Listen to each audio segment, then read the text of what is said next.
हाँ तो प्यारे बच्चों, आज इस सेशन में हम लोग डिस्कस करेंगे distinction between income expenditure account and profit and loss account. यानी डिस्टिंक्शन का मतलब होता है अंतर, यानी इनकम एक्सपेंडिचर अकाउंट और प्रॉफिट एंड लॉस अकाउंट। कहने का मतलब आय व्यय खाता और लाभ हानि खाता में अंतर क्या है, इस पे आज हम लोग चर्चा करेंगे।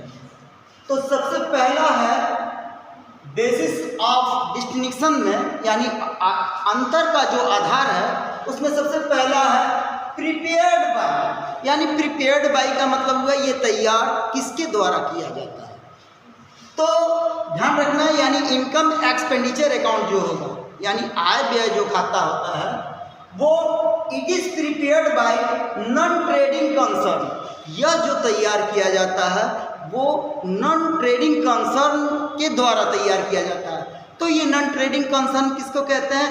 वो कंसर्न यानी वो संस्था जो लाभ कमाने के ध्येय से नहीं किया जाता है, जिसको अलाभकारी संस्थान भी कहते हैं। उन अलाभकारी संस्थान के द्वारा ये इनकम एक्सपेंडिचर अकाउंट यानी आय व्यय खाता जो है वो तैयार किया जाता है। और यह क्या है? The it is a revenue account of non trading organisation और इंस्टीट्यूशंस। कह रहा है कि यह जो है एक रेवेन्यू अकाउंट है। यानी रेवेन्यू अकाउंट का मतलब होता है आयगत खाता। रेवेन्यू का हिंदी होता है आयगत, यानी यह एक आयगत खाता है। और यह किसका है? तो एक नॉन ट्रेडिंग ऑर्गेनाइजेशन का या इंस्टीट्यूशंस का, यानी संस्थान का, जो वो संस्थान जो लाभ कमाने के ध्येय से नहीं करते हैं, उनके द्वारा ये तैयार किया जाता है। लेकिन वही प्रॉफिट एंड लॉस अकाउंट जो है वो किसके द्वारा तैयार किया जाता है? तो it is prepared by trading concern. ये ट्रेडिंग कंसर्न किसको कहते हैं?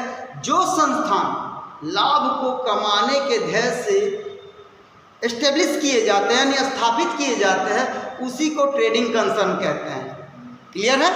तो उसके बाद नेक्स्ट जो है अंतर के आधार में वो है तुम्हारा ऑब्जेक्टिव। ये ऑब्जेक्टिव का मतलब क्या होता है? उद्देश्य। अगर आप यहाँ आए हो क्लास में तो किसी उद्देश्य को ही लेकर के आए हो, पढ़ने के उद्देश्य से। तो उसी तरह से ये इनकम एक्सपेंडिचर अकाउंट जो है इसका बनाने के पीछे क्या उद्देश्य है? तो it is prepared for finding out surplus और deficit of a particular period. एक पार्टिकुलर अवधि में जो नॉट फॉर प्रॉफिट ऑर्गेनाइजेशन को सरप्लस हुए हैं कि डिफिसिट हुए हैं, ये चीज निकालने के लिए ये तैयार किया जाता है इनकम एक्सपेंडिचर अकाउंट। तो कहोगे कि ये सरप्लस क्या है और डिफिसिट क्या है? तो सरप्लस हम किसको कहेंगे? अगर नॉट फॉर प्रॉफिट ऑर्गेनाइजेशन को मान लो अगर 100 रुपीज इनकम हुआ और अगर 90 रुपीज एक्सपेंसेज हो रहे हैं, एक्सपेंडिचर हो रहे हैं, खर्च हो रहे हैं, तो इनकम 100 है और एक्सपेंडिचर कितना है? 90 है। इन दोनों का डिफरेंस कितना होगा? 10 रुपये। ये 10 रुपीज जो होगा ये क्या कहलाएगा? सरप्लस कहलाएगा।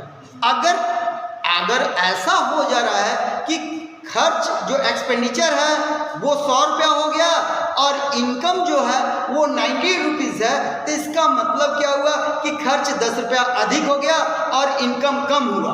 तो ये जो 10 रुपया एक्सेस खर्च हो गए, इसी को हम डिफिसिट कहते हैं। और अगर इनकम अधिक है और खर्च कम है तो उसे हम सरप्लस कहते हैं। तो ये नॉट फॉर प्रॉफिट ऑर्गेनाइजेशन में सरप्लस और डिफिसिट निकालने के लिए बनाए जाते हैं। लेकिन ये प्रॉफिट एंड लॉस अकाउंट बनाने के पीछे क्या उद्देश्य है? तो it is prepared for finding out net profit और नेट लॉस।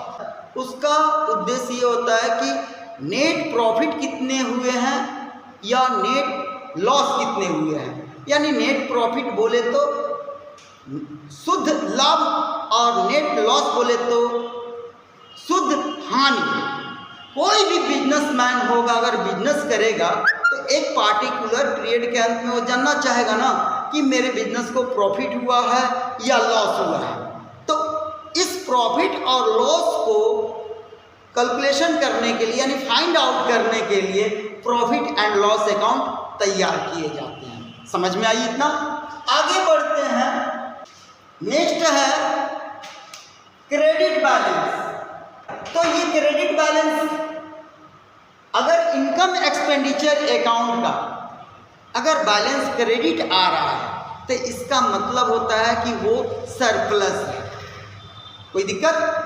कह रहा है कि the credit balance of this account is surplus, या सरप्लस को और हम क्या कह सकते हैं? तो सरप्लस को कह सकते हैं कि excess of income over expenditure, यानी एक्सेस ऑफ इनकम यानी इनकम का ज़्यादा होना, किससे? ओवर एक्सपेंडिचर यानी एक्सपेंडिचर के ऊपर, यानी एक्सपेंडिचर कम होगा और इनकम जो होगा एक्सेस होगा, ठीक है, उसी को हम सरप्लस कहते हैं। और ये जो सरप्लस होता है नॉट फॉर प्रॉफिट ऑर्गेनाइजेशन में, इसका किस जगह हम एंट्री करते हैं, इसका किस तरह से ट्रीट करते हैं? तो it is added to the opening capital fund. Not for profit organisation का जो भी ओपनिंग कैपिटल फंड होगा उसी फंड में सरप्लस को क्या कर दिया जाता है? तो जोड़ दिया जाता है। क्लियर हुआ? लेकिन क्रेडिट बैलेंस अगर प्रॉफिट एंड लॉस अकाउंट का है तो इसका मतलब क्या है? तो the credit balance of this account is known as net profit. अगर प्रॉफिट एंड लॉस अकाउंट का क्रेडिट बैलेंस बतला रहा है तो इसका मतलब है कि उस संस्थान को प्रॉफिट हुई है, यानी शुद्ध लाभ हुई है, अगर क्रेडिट बैलेंस बतला रहा है प्रॉफिट एंड लॉस अकाउंट का। ठीक है, तो इस प्रॉफिट शुद्ध लाभ को हम ट्रीट कैसे करते हैं प्रॉफिट सीकिंग ऑर्गेनाइजेशन में या लाभकारी संस्थान में, इसका ट्रीट कैसे करते हैं, व्यवहार कैसे करते हैं? तो it is added to the capital. इस जो नेट प्रॉफिट आया है इसे बैलेंस शीट के लायबिलिटी साइड में कैपिटल के साथ में हम जोड़ करके दिखलाते हैं। जैसे कि आप 11th क्लास में फाइनल अकाउंट बनाए होंगे तो उसमें जो नेट प्रॉफिट आता था उस नेट प्रॉफिट को क्या करते थे? हम ले जा करके बैलेंस शीट के लायबिलिटी साइड में कैपिटल के साथ ऐड करके दिखलाते थे। तो वही जो ये नेट प्रॉफिट होता है वो जाकर बैलेंस शीट के लायबिलिटी साइड में कैपिटल में ऐड करके दिखलाए जाते हैं। नेक्स्ट जो अंतर है यानी डेबिट बैलेंस। अगला क्या है? तो debit balance. Not for profit organisation में अगर इनकम एक्सपेंडिचर अकाउंट का डेबिट बैलेंस बतला रहा है तो इसका मतलब क्या हुआ कि डिफिसिट हो गया, यानी कह रहा है कि the debit balance of this account is deficit. ये डिफिसिट क्या होता है? तो excess of expenditure over income, यानी कहने का मतलब क्या है कि एक्सेस ऑफ एक्सपेंडिचर यानी जो खर्च है वो अधिक हो गए हैं इनकम के ऊपर, यानी इनकम कम हुआ है और एक्सपेंडिचर ज़्यादा हो गया है। तो जो बैलेंसिंग फिगर होंगे वही डिफिसिट कहलाएंगे। तो इस डिफिसिट को हम ट्रीट क्या करेंगे, व्यवहार कैसे करेंगे? तो it is deducted from opening capital fund. अब ये नॉट फॉर प्रॉफिट ऑर्गेनाइजेशन का जो ओपनिंग कैपिटल फंड होगा इस डिफिसिट को उसमें से डिडक्ट करके बैलेंस शीट में हम दिखलाते हैं लायबिलिटी साइड में। लेकिन अगर debit balance profit and loss account का है तो इसका मतलब क्या है कि the debit balance of this account is called net loss. अगर प्रॉफिट एंड लॉस अकाउंट का डेबिट बैलेंस बतला रहा है तो उसे हम नेट लॉस कहेंगे। और इसका ट्रीट हम कैसे करेंगे, इसका व्यवहार कैसे करेंगे? तो it is deducted from the capital. अगर नेट प्रॉफिट होता है तो ले जाकर के कैपिटल में जोड़ते हैं, और अगर नेट लॉस हुआ है तो कैपिटल से इसे हम क्या करेंगे? घटा देंगे। नेक्स्ट जो है अंतर का आधार वो हो गया बेसिस। ये बेसिस क्या है? यानी आधार। ये इनकम एक्सपेंडिचर अकाउंट जो है जो तैयार किया जाता है वो किस आधार पे किया जाता है? तो it is prepared from receipts and payments account, यानी इनकम एक्सपेंडिचर अकाउंट जो बनाया जाता है वो रिसीट एंड पेमेंट अकाउंट के आधार पे बनाया जाता है। तो रिसीट एंड पेमेंट अकाउंट में जितने भी रेवेन्यू नेचर के इनकम और एक्सपेंडिचर होते हैं उन तमाम इनकम एक्सपेंडिचर को हम इनकम एक्सपेंडिचर अकाउंट में दिखलाते हैं।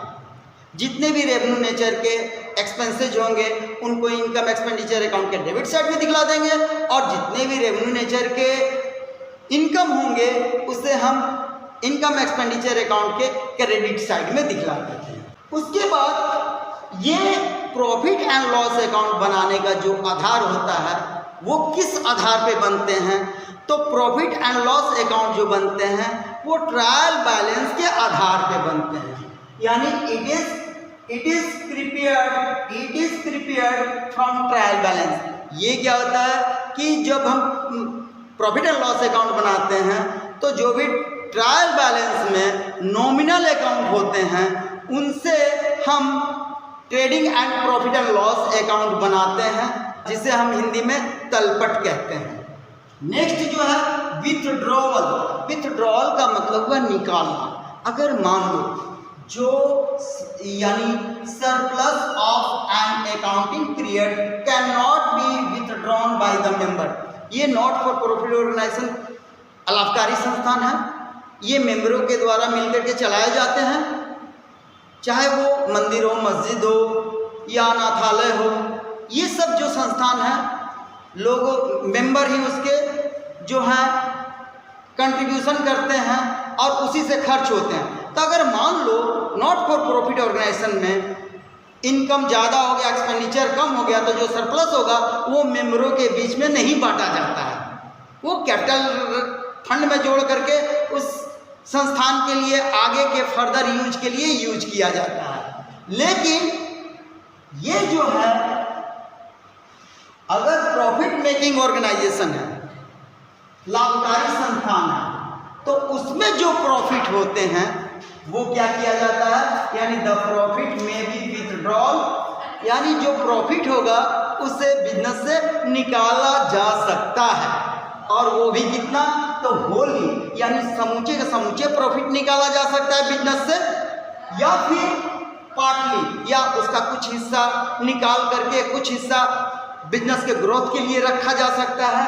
तो ये जो नेट प्रॉफिट है प्रॉफिट मेकिंग ऑर्गेनाइजेशन में या ट्रेडिंग कंसर्न में जो प्रॉफिट है वो या तो पूरा या अंशतः उसमें से निकाल लिया जाता है, किसके द्वारा, बाय द ऑनर के द्वारा, मालिक के द्वारा, या फिर इसमें लगाया है कि ऑनर्स। ऑनर्स कब होंगे, जब पार्टनरशिप होंगे। अगर सोल प्रोप्राइटरशिप एकाकी व्यापार है तो वो अकेले निकालेगा, अकेला ही ऑनर होगा, लेकिन जब वही पार्टनरशिप होगा तो दो या दो से ज़्यादा उसके ऑनर होंगे, तो उनके ऑनरों के द्वारा इस प्रॉफिट को निकाला जा सकता है। Thank you for watching this. I hope you all understand it in very well.